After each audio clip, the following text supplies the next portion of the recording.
J'ai 96 ans et je suis fatiguée. Fatiguée de porter ce fardeau. Mon mari, Clarence, avait une autre famille, un autre enfant. Et j'ai découvert cela en 1971.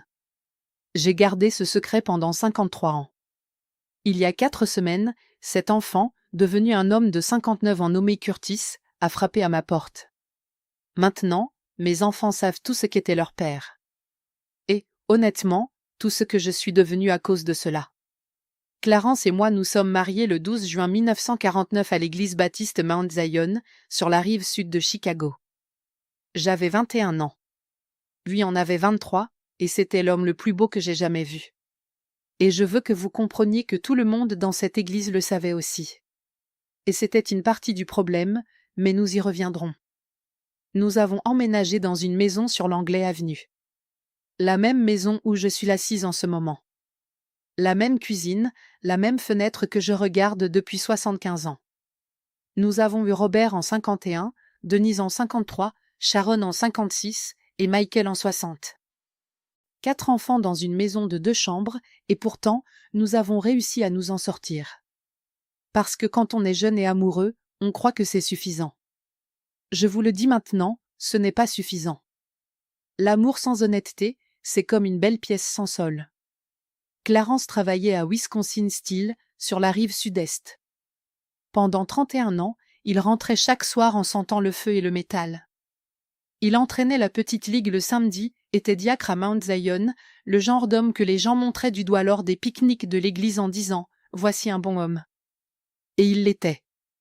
À 96 ans, je ne vais pas mentir là-dessus. Clarence était bon avec ses enfants.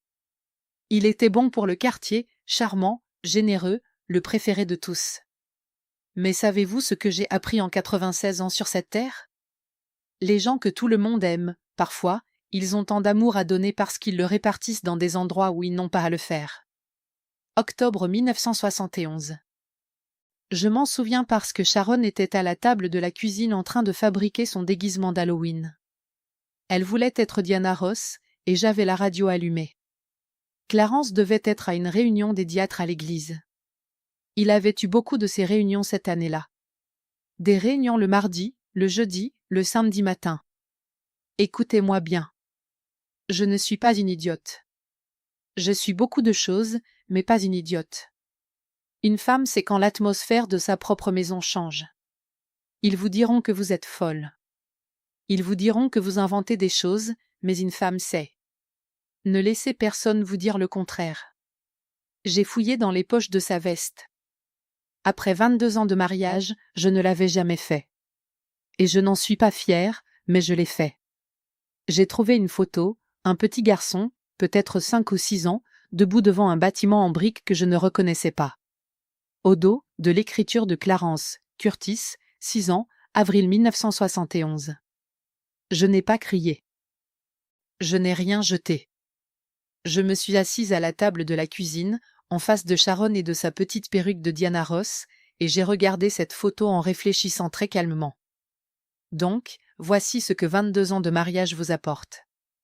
Clarence est rentré à 23h30 ce soir-là. J'étais assise dans le noir, dans le salon. Il a allumé la lumière et m'a vue tenant la photo.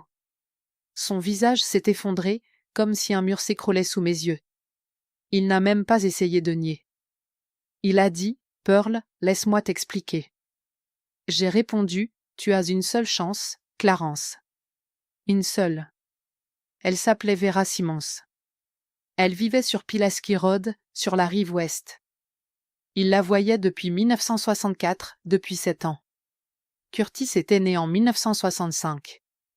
Mon mari avait un fils de 6 ans à 20 minutes de chez nous, et il allait et venait entre 2 familles comme s'il s'agissait de quarts de travail à l'usine. Mais ce n'est pas l'infidélité que j'ai gardée secrète pendant 53 ans. C'est ce que j'ai fait ensuite. Parce que découvrir Vera n'a pas changé qui j'étais. Ce que j'ai choisi de faire à ce sujet, voilà ce qui a tout changé. J'aurais dû partir. Je le sais. Vous le pensez aussi, et vous avez raison. Mais écoutez-moi. C'était en 1971.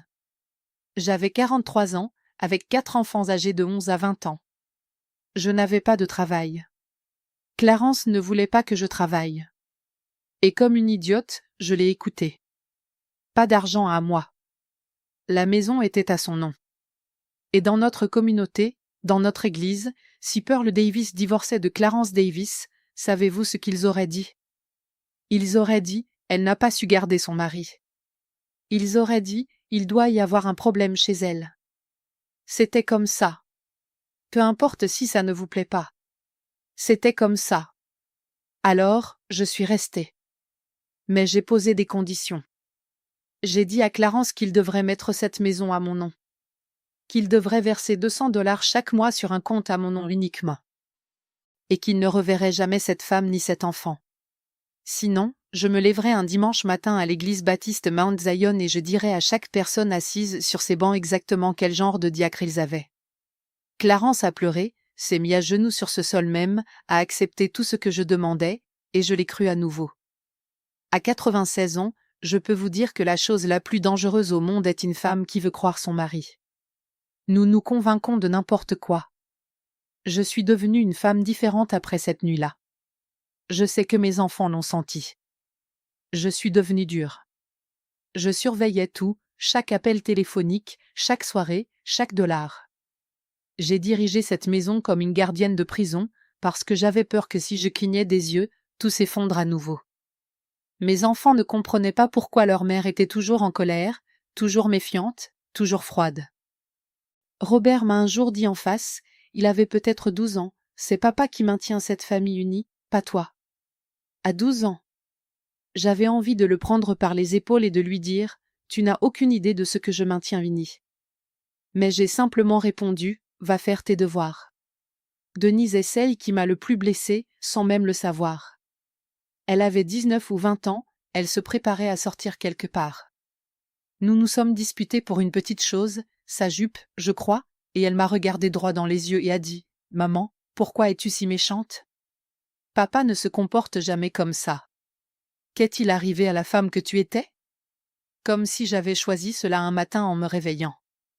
Comme si je ne montais pas la garde pour chaque chose qu'elle tenait pour acquise. Et savez-vous ce que j'ai découvert plus tard? Clarence n'a jamais cessé de voir Vera. Il n'a jamais cessé de voir Curtis. Les $200 qu'il mettait chaque mois sur mon compte, il lui en donnait 3 cents. Il m'a regardé dans les yeux, a pleuré sur le sol de ma cuisine, a accepté mes conditions et est retourné directement de l'autre côté de la ville. La semaine suivante, il m'a manipulé pendant 36 ans de plus. Je me suis transformée en quelqu'un que mes propres enfants n'aimaient même pas. Et tout cela, pour rien. C'est cette partie que je ne peux pas pardonner. Pas l'infidélité. Le fait que je sois devenue la méchante de ma propre famille en protégeant un mensonge qui ne fonctionnait même pas. Clarence est mort le 8 mars 2007. Crise cardiaque lors du dîner de retrouvailles de l'usine. Il est mort entouré d'amis, des gens qui lui serraient la main, racontaient des histoires sur le bon vieux Clarence. 400 personnes à l'enterrement. Debout, faute de place, à Mount Zion. Le pasteur l'a appelé un pilier de la communauté. J'étais assise au premier rang dans ma robe noire et je n'ai pas pleuré. Pas une larme. Denise m'a serré la main pendant l'hymne et a chuchoté « Tu peux pleurer, maman ». J'ai répondu « Je sais ». Mais je ne l'ai pas fait parce que j'avais épuisé toutes mes larmes pour cet homme 36 ans plus tôt et il ne le savait même pas. Après la mort de Clarence, mes enfants se sont éloignés. Robert a déménagé à Milwaukee. Sharon est partie à Atlanta. Michael a pris un travail à Houston. Denise est restée à Chicago, mais elle vient de moins en moins souvent. Elle appelle le dimanche, peut-être 10 minutes. Elle me demande comment va ma tension artérielle. Je lui demande comment va son jardin, et nous faisons semblant que c'est une vraie conversation. Je vis seule dans cette maison depuis 17 ans. 75 ans sur l'Anglais Avenue. Et la plupart du temps, la seule voix que j'entends est la mienne. Et laissez-moi vous dire que vous ne voulez pas être la seule personne à vous écouter à 96 ans. Il y a 4 semaines, un samedi matin, j'étais assise dans mon fauteuil en faisant ma grille de mots croisés. Je fais celle du tribune chaque jour. Ça maintient mon esprit vif. Et à 96 ans, mieux vaut garder l'esprit vif, sinon il s'en va sans vous. Quelqu'un a frappé à ma porte d'entrée. Je ne reçois pas de visiteurs le samedi. En fait, je n'en reçois presque jamais. J'ai ouvert la porte et il y avait un homme sur mon perron.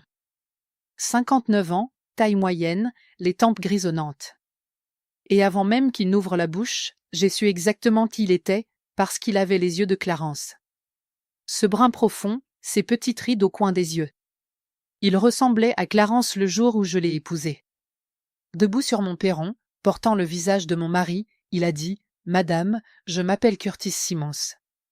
Je crois que mon père était Clarence Davis. » Je suis restée là un long moment. Puis j'ai dit « Je sais qui tu es.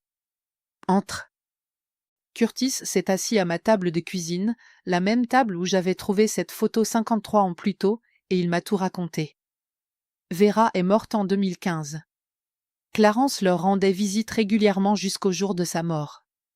Curtis avait des cartes d'anniversaire, des photos de Noël, des images de Clarence le tenant bébé, à ses matchs de petite ligue, à son diplôme de fin d'études, à son mariage. Mon mari a assisté au mariage du fils d'une autre femme, et je ne le savais pas. Il était au mariage de Curtis. Et Curtis a apporté une boîte. Des lettres, des photographies, toute une vie dans une boîte à chaussures. Et à l'intérieur, il y avait une lettre que Clarence avait écrite en 2006, un an avant sa mort. Elle disait « Je me souviens de chaque mot, parce que certaines phrases s'impriment dans votre cerveau et y restent. Toi et ta mère méritiez mieux que les ombres. Pearl méritait la vérité. J'ai été trop lâche pour la donner à l'un d'entre vous. Je suis désolée, mon fils. Lâche. » Son mot, pas le mien, bien que j'aurais choisi le même. Curtis m'a regardé de l'autre côté de ma table de cuisine et a dit « Madame Davis, je ne suis pas venue ici pour causer des ennuis. Je voulais juste connaître la famille de mon père. » Et j'ai regardé cet homme, cet enfant qui n'avait rien demandé de tout cela, qui avait grandi sans le nom de son père, qui avait passé 59 ans dans l'ombre. Et j'ai ressenti quelque chose que je n'attendais pas. Je n'étais pas en colère contre lui. J'étais, désolée, parce que Clarence avait échoué envers chacun d'entre nous. Chacun d'entre nous. J'ai appelé Denise ce soir-là. J'ai dit, ma chérie, j'ai besoin que tu viennes. Il y a quelque chose que j'aurais dû te dire il y a très longtemps. Elle est venue. Je lui ai tout raconté. 53 ans de secrets révélés à ma table de cuisine, autour de 2 tasses de café devenues froides parce qu'aucune de nous deux ne pouvait boire. Denise n'a pas parlé pendant longtemps. Puis elle a dit très doucement, « Toutes ces années, c'est pour ça que tu étais méchante, dure, froide, que tu surveillais tout. » Oui. Elle a commencé à pleurer. Pas de ces larmes polies. Celles qui viennent d'un endroit profond, d'un endroit dont on ignorait qu'il contenait quoi que ce soit. Elle a dit, « Maman, je te l'ai dit. J'étais debout dans cette cuisine et je t'ai dit que papa était le bon.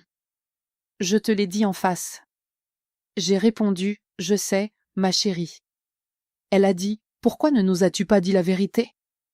Et j'ai répondu, « C'était la seule chose honnête qu'il me restait, parce que je voulais que vous ayez un père, même si cela vous coûtait une mère. » Elle a saisi mes mains de l'autre côté de la table.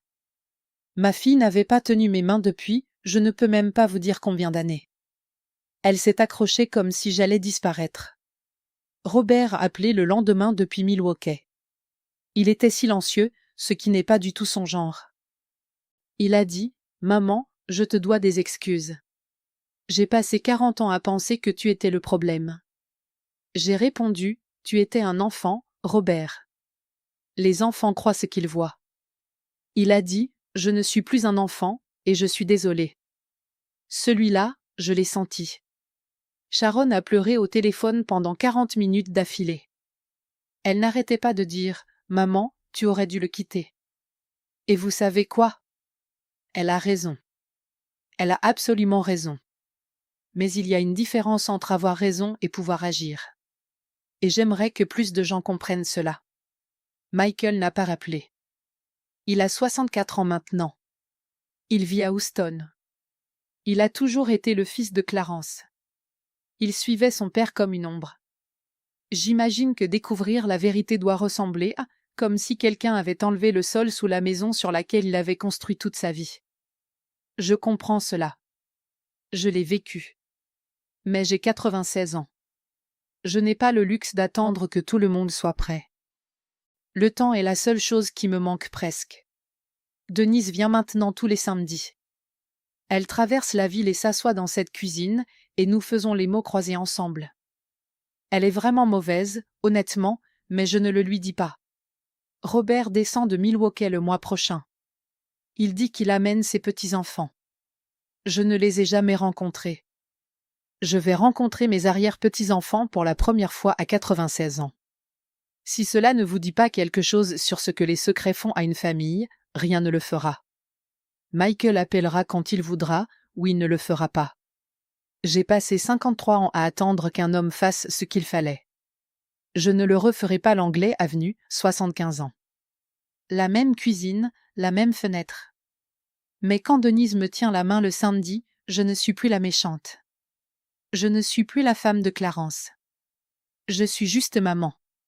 Et j'ai attendu très, très longtemps pour redevenir cela.